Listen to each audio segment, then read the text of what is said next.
Hi, thanks. How are you? I'm Ari Kohen. I'm a professor at the University of Nebraska, and that's my Twitter, and hopefully, I've got my phone in my pocket, so tweet at me while I'm going, and it'll keep me kind of focused and grounded. That's a copy of my book. Published it last year, just came out in paperback, and that's what got me interested in the topic of heroism. I teach political philosophy, and so I wrote this book on classical heroism in ancient Greece. And so I'll give you a little bit of ancient Greek. But there's a kind of working definition of a hero. You can find it on such great places as Wikipedia. But the key to keep in mind here is that it's someone who takes a risk, someone who makes a sacrifice. And it's typically, for us now, someone who does these things in the service of others, right, or for the greater good. There's usually a devotion or a dedication to principle, yeah? And these are the kind of things that I looked for and that I found dating all the way back to the Homeric epics, right? So when you look at Achilles, or when you look at Odysseus, or for me, as a political philosopher, when you look at Socrates in the Platonic dialogues, you find these same characteristics. And the thing that I came to realize as I was working on the project is that we see the same characteristics in our heroes today, right? And you can find them in literature, and you can find them in our sort of pop culture heroes, and you can find them in the kind of morally courageous heroes that I'm really interested in. Right, so I'm going to talk a little bit about heroism and moral courage generally, and then I'm going to close, and we'll all feel great as we go out of here and have lunch. The thing to keep in mind, right, is that the moral heroes that I'm particularly interested in, and hopefully you are too, are ordinary people. They're generally people just like us, but they do extraordinary things. Yeah? And when we see those people, when we hear their stories, we should be inspired to undertake morally courageous action ourselves. But to say that we should be is to recognize that it's not always the case that we are. When we hear stories about these moral exemplars, we imagine what we would do if we found ourselves in their place. If you don't know, by the way, who these heroes are, tweet at me or talk to me after, and I'll tell you, because you should.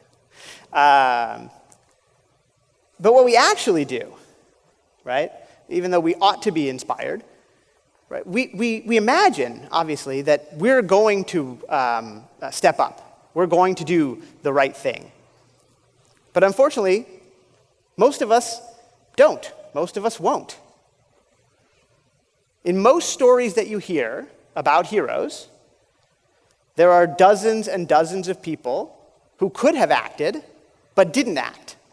Right? And that's what the research shows over and over again, that the opportunity to act is there, but most people don't. They don't take action.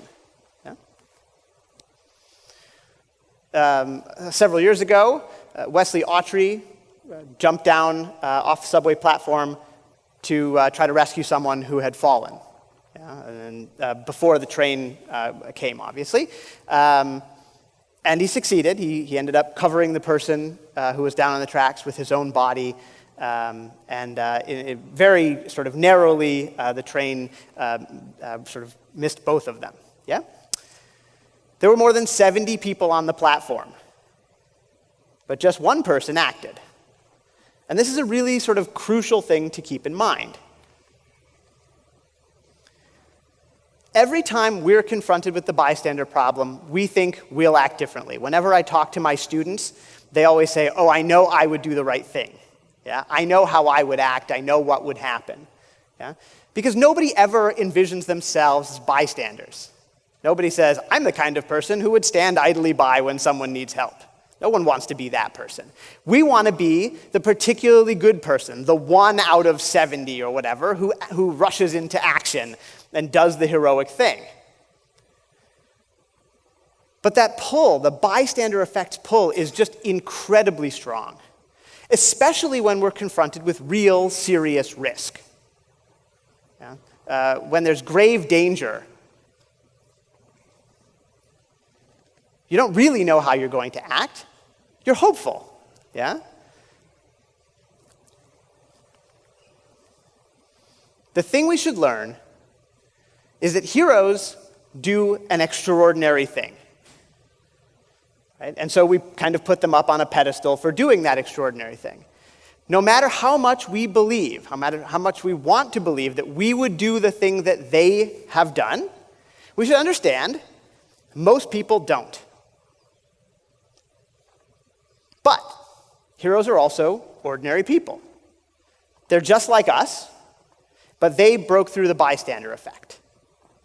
So how did they do it? They practiced.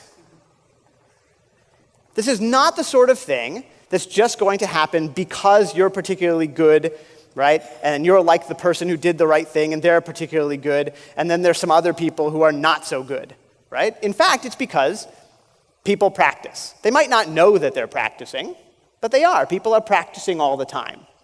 And so what I want to do, what I want to leave you with, is how you can start to practice.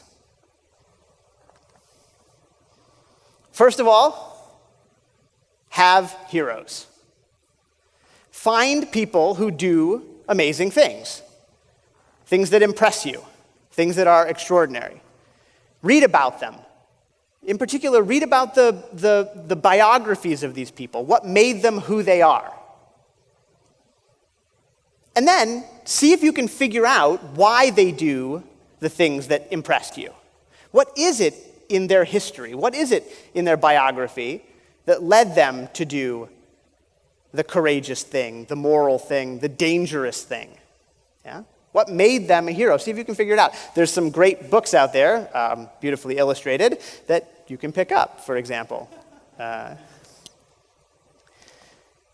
while you're doing this, please pick your heroes carefully. Here are two options. Yeah, a lot of people know about the guy in the jersey.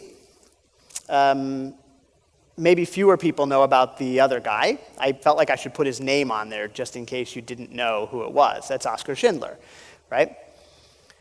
And be willing to explain to other people about your heroes, right? Be willing to say to people, yeah, Oskar Schindler did this really amazing thing. Yeah, he's a Holocaust rescuer.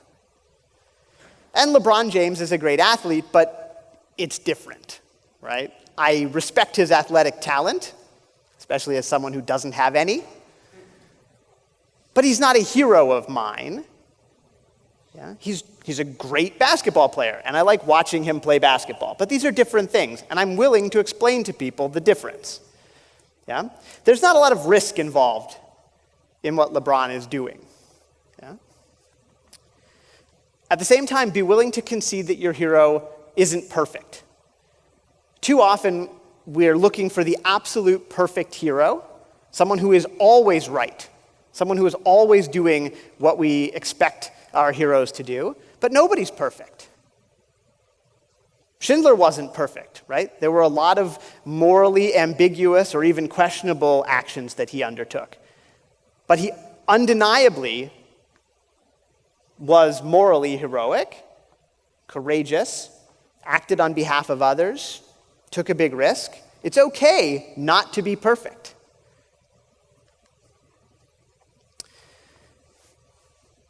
You might be a little uncomfortable when you're explaining why LeBron isn't your hero, but Schindler is. You might be uncomfortable when you tell people, my hero isn't perfect. He made some mistakes. That's why I think of my good friend Matt. It's a little dark, you can't tell, but he's wearing orange pants. People who have seen Matt know that he's willing to be a little uncomfortable. Yesterday he wore a dress for a little while up here. Often when he's speaking, he'll wear bright orange pants, whether it's to a middle school assembly or a group of business people in a boardroom, right? And, people will get a chuckle about the orange pants. They'll take a picture of him in his orange pants. But the key to the orange pants is that he steps outside of his comfort zone. He understands what it feels like to stand out. And this is an absolutely crucial part of your training. You have to be willing to stand out. You have to be okay being a little bit uncomfortable, being out of your comfort zone.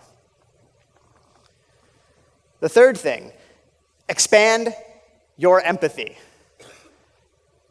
You have to notice the humanity in others and respond to it. This sounds like a really big thing, much bigger than being a little uncomfortable and reading the Hero Field Guide. And it is bigger. But you can start small and build out from there. Yeah? What I mean, for example, is spend less time on your phone. I'm addicted to mine.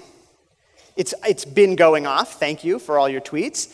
And I have this deep desire to reach into my pocket and check my notifications. I'm excited anytime it goes off. Yeah? But I resist because I'm here with you, right?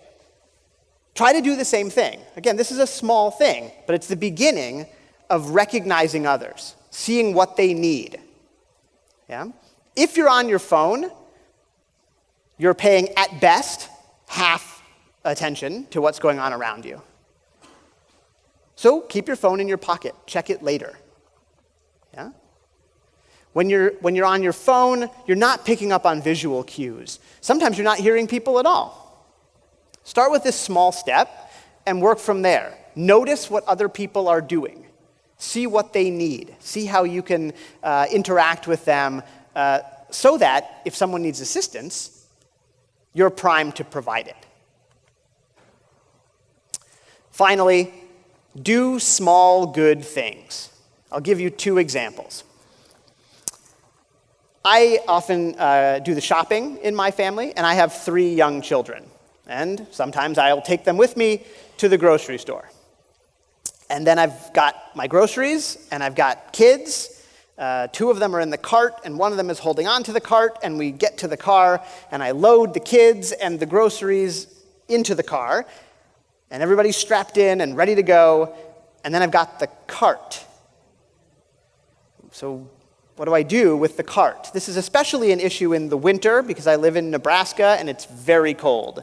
And I want to make sure the kids are in the car, and do I leave the kids and take the cart back, or leave the cart in the middle of the parking lot? It's a real conundrum for me. And meanwhile, people are just walking past me.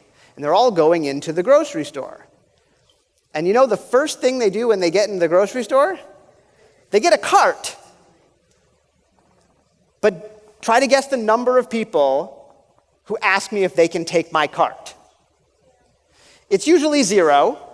If I'm really lucky, if it's a super great day, it's 1, right? I only need 1. But be that 1. Right? Do that small good thing. It doesn't cost you anything. In fact, it helps you, but it helps me a lot. Yeah? Example number 2 is the elevator. I work in a 12-story building, and I walk into my building in the morning, and there's a bank of elevators, and they're the worst elevators. I mean, they're terrible. And I always get there just as the elevator doors are closing. And I know I'm going to have to stand there and wait for the elevators. And the worst part is not the waiting, but it's seeing the people in the elevator, and they see me, and they know what's happening, right? I'm stuck there, and all they have to do is reach out and push that button. But they almost never do. And they just kind of look at me, and I look at them, and I shake my head, and then I stand there, and I wait, and it goes up to the 12th floor, and then it comes back down like to the 7th floor, and then it goes back up somehow to the 9th, and then finally it comes back down, and I've been standing and waiting, and all it would take is 1 person to push the button. And maybe it's not that they're actively not helping me, right? Maybe it's just that their brain isn't fast enough for their finger to go out, and whatever it is, I'm not getting the help I need. Yeah? So what I started to do, instead of just complaining about it on stage, is I started to pay attention to when people did help. And I wanted to kind of reward them. So I started carrying candy in my pockets at all times.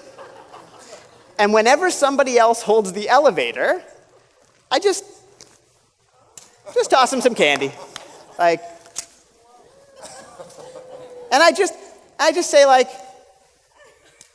thanks. And I don't really explain why I'm thanking them. I just give them some candy and I give them like I noticed you, you know? The thing to keep in mind as you're practicing those 4 things is please remember that heroism is risky. It feels really good to hear that anybody can be heroic, and it's true, anybody can. But it always involves taking a risk. So I tell people, and I feel this way about myself, I'm not a hero, and I hope I never will be. Because I hope I'll never have to be. Typically, the morally courageous hero, the person who steps in and saves somebody, the Holocaust rescuer, right? Well, to be a Holocaust rescuer, unfortunately, there's a Holocaust, isn't there? To save someone who falls on the subway tracks, someone has fallen on the subway tracks. Typically, we need those heroes when everything has gone wrong.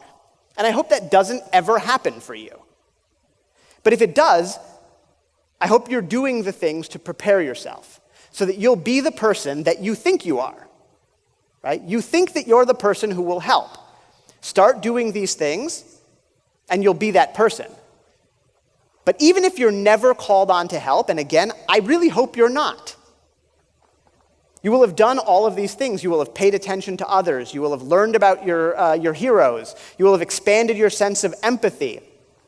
You will have done small good things. At the end of the day, every day, if you're doing those things, you can say, I'm living a great life. That's what you should be aiming at. Thanks very much.